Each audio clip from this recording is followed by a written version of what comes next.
After the objectives, we just have here training outline. This is just for your reference, really. It's just going to outline the main topics that we're discussing.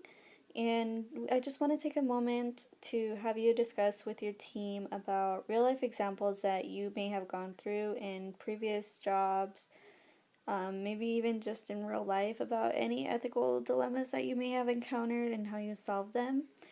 I would like to focus on workplace ethical dilemmas, so if you have that, just be ready to discuss.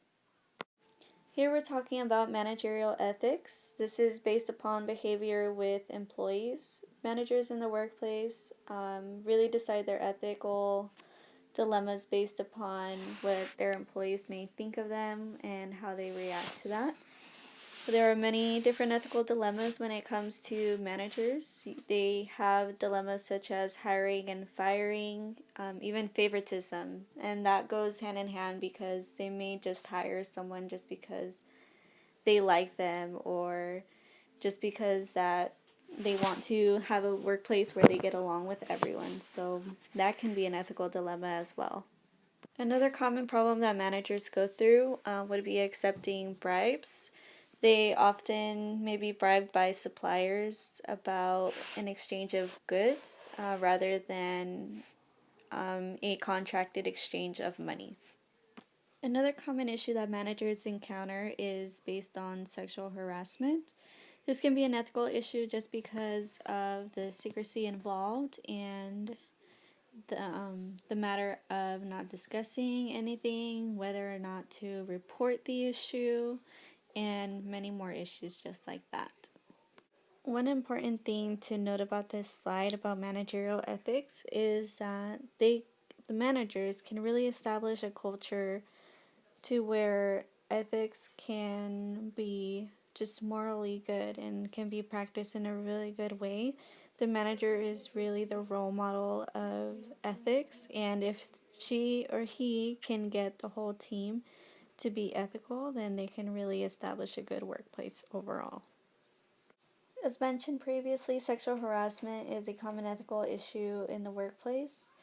The U.S. Equal Opportunity Employment Commission, aka the EEOC, defines the workplace sexual harassment as unwelcome sexual advances or conduct of a sexual nature which unreasonably interferes with the performance of a person's job or creates an intimidating, hostile, or offensive work environment.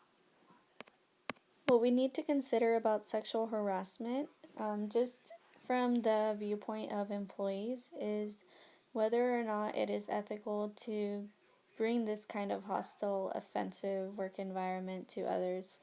It is obviously morally wrong to do this, and not is it only morally wrong, but it is also illegal. This is where law really takes in. Next, I really want to talk about theft. When we talk about theft, people usually think about physical theft, physical stealing, such as taking stuff that you do not own.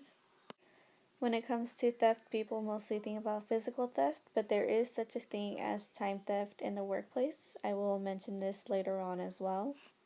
So what I want to do is I want to bring up an ethical question for everyone to discuss and really think about. I want to ask whether or not you think that stealing is okay. What does everyone think? Does everyone think that stealing is not okay? Stealing is illegal? So that right there is a common answer. Most people can agree that stealing is not okay, stealing is illegal, and stealing should not be done and that there is a consequence for it. Now, what if I ask if you would steal a piece of bread in order to feed your family? This is where ethics really gets tricky. This is where there is a gray area. Um, People still think that stealing is not okay, but then they justify stealing in order to do something that is even morally more great. If you answered no to stealing being okay, but yes to stealing in order to feed your family, then your perception has definitely changed. It has changed depending on the situation, and it has changed based on the facts and also even an emotional view. I bring this up because this is a common ethical question. It is something that we need to be aware of, and it is just very relatable and very easy to understand when it comes to defining ethics. There is a difference between physical theft and non physical theft. An example of non physical theft is time theft. This is seen mostly just in the workplace. Time theft can be described as using work hours to do personal things, such as making doctor's appointments, maybe just standing by a water cooler for 30 minutes, maybe just kind of wasting time when you should be working. This may not be considered as a big deal to a lot of people, but when you really think about it, the company is losing precious time when their employees could be maximizing profits, creating new ideas, helping more customers, resolving more issues. So, in reality, it is time theft, and in reality, many workers should be able to use their work time wisely and be paid for doing work instead of personal time. Social responsibility. So, when talking about social responsibility, we are really thinking about how are businesses responsible for their stakeholders, um, how are businesses really being responsible about their corporate responsibility and making the world a better place as well. Social responsibility can be defined as the idea that a company should embrace its social responsibilities and not be solely focused on maximizing profits. So they should really be focusing on the better of the world and the better of the people rather than making a profit. This can be done with the idea of recycling and the idea of sustaining the earth that we live in. Social responsibility is not just trying to sustain the earth, it also has to do with being charitable and helping others. On another topic, sustainability is just being able to maintain something for a long period of time.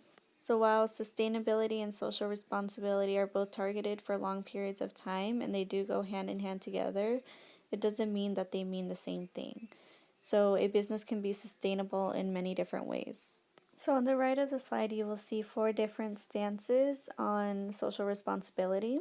The first is called obstruction. What obstruction is when managers or businesses do not admit to their violations or damage to the environment. They are solely just keeping secrets and keeping everything just to themselves, and they pretend as if nothing bad is going on. The next stance that we have is called defensive. This is when managers or businesses do just the bare minimum to get by and be able to say that they're socially responsible. They basically only do the bare minimum just to abide by laws.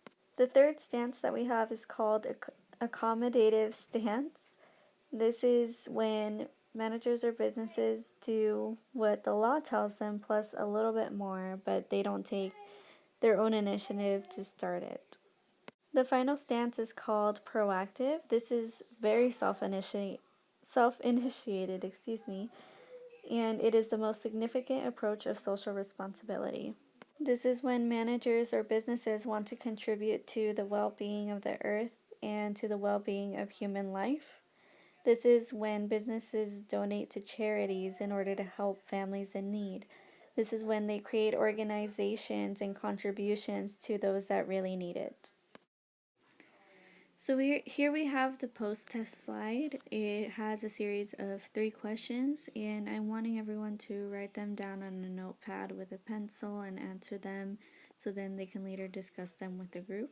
The first question is, what is the difference between sustainability and social responsibility? I did not go into depth with this, but I did give a very straight answer for that. The second question is accepting a gift from a client considered ethical? This one goes along hand in hand with a slide that I wrote about taking bribes and how managers should not be doing that. The third and final question for the post-test is, can a business fall into more than one category of social responsibility? This was on the social responsibility side, and from what I can tell is that a business can fall into either 2 or more of the categories, especially when it comes to different departments. To conclude the lesson on this PowerPoint, I just want to say that as a manager, it is crucial to be ethical with every employee, with every supplier, and with every part of the business. And they have to also teach the employees to be ethical as well. They have to set a sort of culture that everyone will want to be honest, ethical, be contributive to every part of the environment, and etc. What I want for everyone else to take from this lesson is to inspire others around you to be ethical, to inspire others to want to contribute to social responsibility, and for everyone to listen to that angel on your shoulder telling you what is right, so then that way nothing can go wrong in the world. For another 5 minutes, it would be very appreciated if most of the people from the workshop would fill out the survey. It is based on a scale of 1 to 5, 1 being very low and 5 being very high. The questions are listed below. The first one is, did you have fun while learning? The second is, if you enjoyed the visual aspects. This would include the pictures and the funny memes, such as the penguins breaking the ice. The following question is, was the trainer clear? And then after that is, did you learn something new? Finally, will you be applying the lessons to your work? Please take time to complete the survey.